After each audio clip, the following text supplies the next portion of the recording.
Selamat hari Minggu teman-teman remaja pemuda. Bagaimana kabarnya dan perasaannya sampai hari ini? Kita tahu kalau semua kegiatan kita terbatas hanya di rumah saja. Tapi jangan sampai keadaan ini membuat kita menjadi malas untuk beribadah. Untuk itu, kita mau memuji Tuhan dengan nyanyi dari NKB 7.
Paskah ketiga ini kita kembali memaknai perjalanan hidup bersama Allah Sang Hadir. Allah yang selalu ada melalui setiap peristiwa dan orang-orang yang ada di sekitar kita. Allah yang di dalamnya kita dituntun menuju rencana yang indah.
Teman-teman, mari kita bersama-sama menaikkan doa pengakuan dosa kita.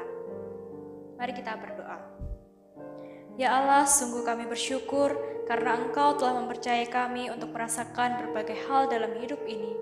Berbagai hal yang membuat kami merasa senang, sedih, sehat, sakit, kuat, maupun lemah sekalipun. Namun ada kalanya kami merasa begitu tertekan dan marah karena kondisi perjalanan hidup yang tidak nyaman. Kami selalu dibayangi dengan berbagai ketakutan dan kekhawatiran, diperhadapkan dengan orang-orang yang tidak mengerti kondisi kami, dan diperhadapkan dengan keadaan yang rasanya tidak lagi sanggup kami jalani. Semua rasa ini mungkin membuat kami semakin jauh darimu. Semua rasa ini membuat kami menjadi pribadi yang kurang mencintai Engkau dan sesama kami. Dalam kerendahan hati dan keberserahan kami memohon pengampunan Tuhan. Kami sadar hanya karena Tuhan dan dengan Tuhan kami dapat terus berjalan. Tuhan, kuatkanlah kami.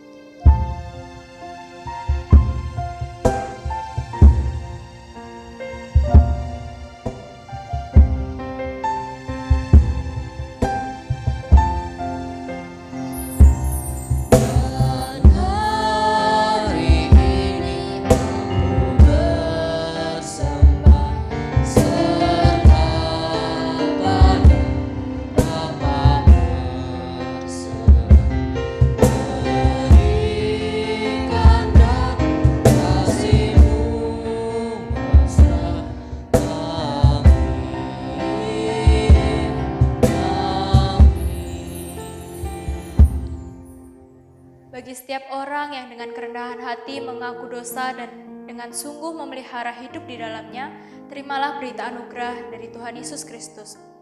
Dan inilah kesaksian itu, Allah telah mengaruniakan hidup yang kekal kepada kita, dan hidup itu ada di dalam Anak-Nya. Barang siapa memiliki anak, ia memiliki hidup. Barang siapa tidak memiliki anak, ia tidak memiliki hidup. Semuanya itu kutuliskan kepadamu supaya kamu yang percaya kepada nama Anak Allah tahu bahwa kamu memiliki hidup yang kekal.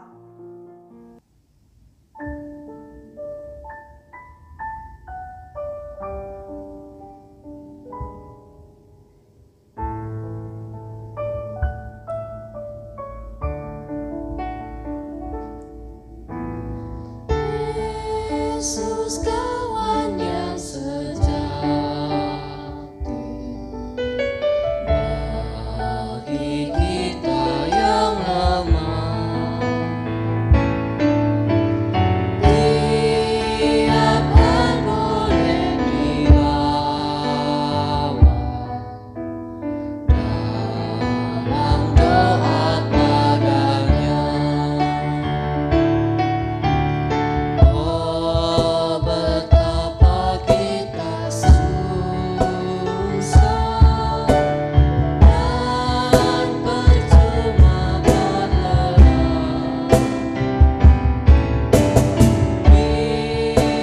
bila kurang pasrah diri dalam doa padanya.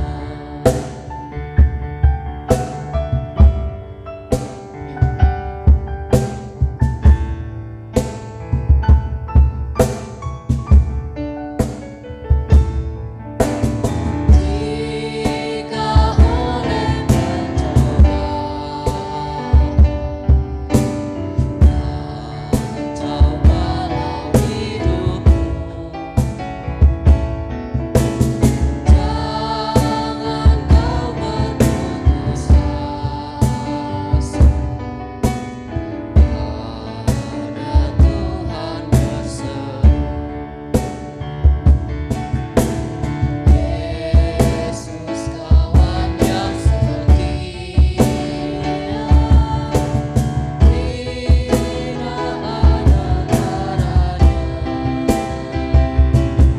tandanya. Dia tanpa lemah,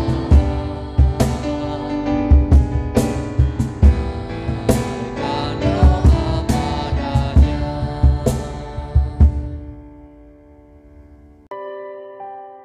Teman-teman, mari kita berdoa. Tuhan Yesus, kami menyadari keterbatasan kami untuk memahami arah yang Kau tunjukkan dalam menjalani kehidupan ini. Kami sungguh membutuhkan terang firman-Mu untuk melihat dan memaknai berbagai peristiwa yang kami hadapi. Melalui perenungan akan firman-Mu, kami menyerahkan diri kami untuk Tuhan bentuk, untuk Tuhan ajar. Kiranya Roh Kudus menolong kami. Amin. Yesus menampakkan diri di jalan ke Emmaus. Pada hari itu juga 2 orang dari murid-murid Yesus pergi ke sebuah kampung bernama Emmaus yang terletak kira-kira 7 mil jauhnya dari Yerusalem. Dan mereka bercakap-cakap tentang segala sesuatu yang telah terjadi. Ketika mereka sedang bercakap-cakap dan bertukar pikiran, datanglah Yesus sendiri mendekati mereka lalu berjalan bersama-sama dengan mereka. Tetapi ada sesuatu yang menghalangi mata mereka sehingga mereka tidak dapat mengenal Dia. Ayat yang ke-30. Waktu Ia duduk makan dengan mereka, Ia mengambil roti, mengucap berkat, lalu memecah-mecahkannya dan memberikannya kepada mereka. Ketika itu terbukalah mata mereka dan mereka pun mengenal Dia. Tetapi Ia lenyap di tengah-tengah mereka. Kata mereka seorang kepada yang lain, "Bukankah hati kita berkobar-kobar ketika Ia berbicara dengan kita di tengah jalan dan ketika Ia menerangkan kitab suci kepada kita?" Lalu bangunlah mereka dan terus kembali ke Yerusalem. Di situ mereka mendapati ke-11 murid itu. Mereka sedang berkumpul bersama-sama dengan teman-teman mereka. Kata mereka itu, "Sesungguhnya Tuhan telah bangkit dan telah menampakkan diri kepada Simon."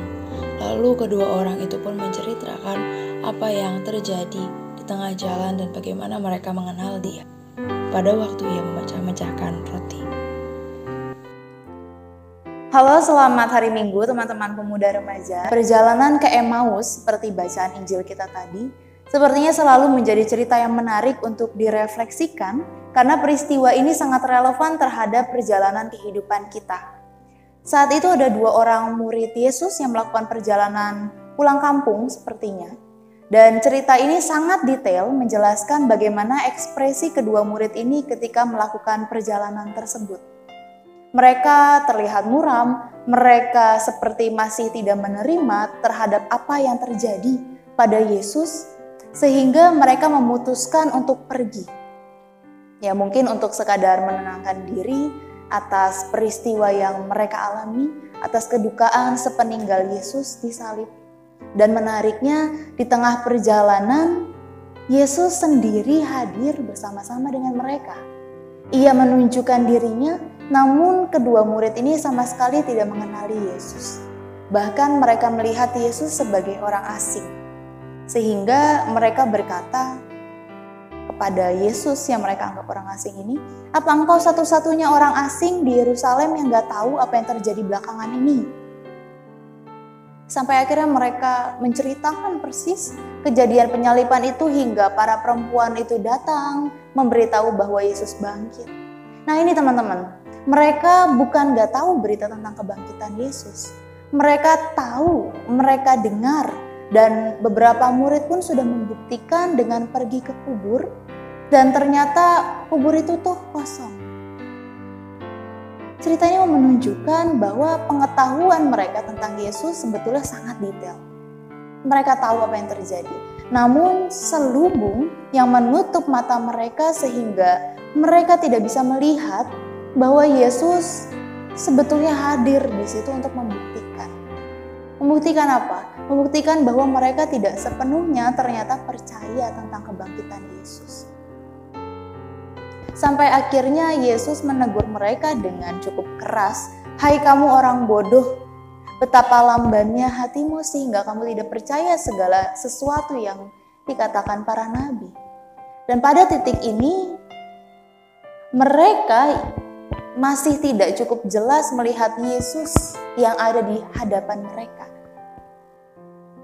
Hingga akhirnya Yesus duduk makan bersama dengan mereka. Lalu memecahkan roti seperti apa yang Yesus lakukan sebelumnya di malam terakhir sebelum Dia disalib. Baru di situ akhirnya para murid percaya dan sadar gitu dan ngeh bahwa itu ternyata Yesus. Mereka sadar ketika mereka mengalami perjumpaan langsung dengan Yesus. Dan ketika itu terjadi, semangat mereka berubah. Dikatakan pada ayat 33, mereka bangun lalu melanjutkan perjalanan kembali ke Yerusalem. Jadi mereka sudah melakukan perjalanan nih keluar dari Yerusalem, kemudian mengalami perjumpaan dengan Yesus. Terus mereka udah gak sabar untuk menceritakan pengalaman itu kepada teman-teman mereka di Yerusalem. Akhirnya mereka memutuskan kembali lagi, melakukan perjalanan kembali ke Yerusalem. Mereka menceritakan apa yang mereka alami bersama-sama dengan Yesus di perjalanan. Teman-teman, semangat baru yang dialami oleh para murid, yang dimiliki oleh mereka itu mendorong mereka untuk langsung berbuat sesuatu. Kemuraman berubah menjadi sukacita yang besar, yang menjadi kekuatan bagi mereka untuk memberitakan kebangkitan Yesus. Teman-teman remaja pemuda, cerita ini sangat relevan dengan kehidupan kita. Kita yang seringkali tidak melihat Yesus yang berjalan bersama-sama dengan kita. Kita sebenarnya gagal mengenal Yesus karena mengandalkan pikiran-pikiran kita sendiri. Namun, kita merasa sudah sangat mengenal Yesus. Tanpa sadar, Yesus yang kita kenal sebetulnya adalah Yesus yang kita buat sendiri di dalam benak kita. Rancangan Allah di dalam kehidupan kita tidak bisa kita ketahui sepenuhnya. Oleh karena itu kita harus terus berjalan untuk perlahan-lahan tahu apa yang Allah mau buat sih melalui hidup kita. Namun kita bukanlah si pemilik jalan itu. Jalan itu adalah punya Allah. Pemilik jalan itu ialah Allah. Ia yang mengetahui segala sesuatunya. Kita membutuhkan pertolongan Yesus, teman-teman. Kita bergantung seharusnya pada pertolongan Dia. Namun, seringkali kita sendirilah yang menolak untuk dituntun. Mungkin bagi kita, obat dari masalah adalah solusi. Namun kadang Yesus memberikan masalah sebagai obat dari masalah. Lalu kita merasa bahwa apa yang diberikan Allah tidak tepat, tidak cocok, tidak pas dengan kehidupan kita. Dan kita memutuskan untuk menolak berjalan dengan Dia. Mungkin kita akan merasa kecewa, mungkin kita akan merasa lelah sehingga kita memutuskan untuk berhenti berjalan. Tanpa sadar, selubung itu telah menutup kita untuk melihat Yesus yang sedang menunjukkan jalan keluar bagi kita.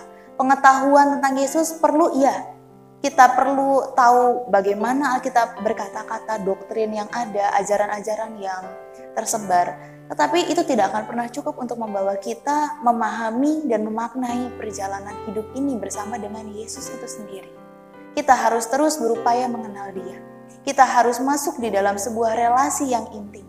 Oleh karena itu, nyatakanlah perjalanan kehidupan kita bersama dengan Allah. Tidak hanya di pikiran, tidak hanya melalui perasaan-perasaan semu, tetapi betul-betul masuklah di dalam sebuah relasi yang intim dan kerjakanlah itu di dalam keseharian kita. Selamat berefleksi, selamat melihat Allah yang selalu hadir di dalam kehidupan kita. Selamat melanjutkan perjalanan dengan Dia. Jangan putus harapan karena kondisi yang sulit dan masalah yang terus datang. Karena di dalamnya Allah mendekap kita dan berkata, "Aku ini yang berjalan bersamamu." Amin. Tuhan memberkati kita semua.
Selamat hari Minggu, Tuhan Yesus memberkati.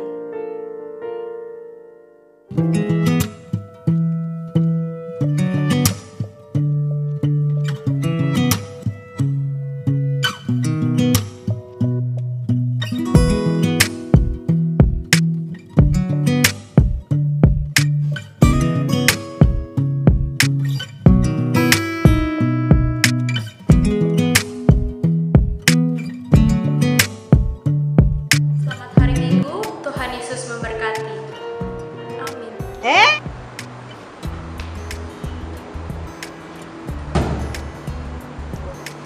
Ulang ya. Tunggu. Lagu apa ya? Nyanyikan lagu yang baru. Lagu.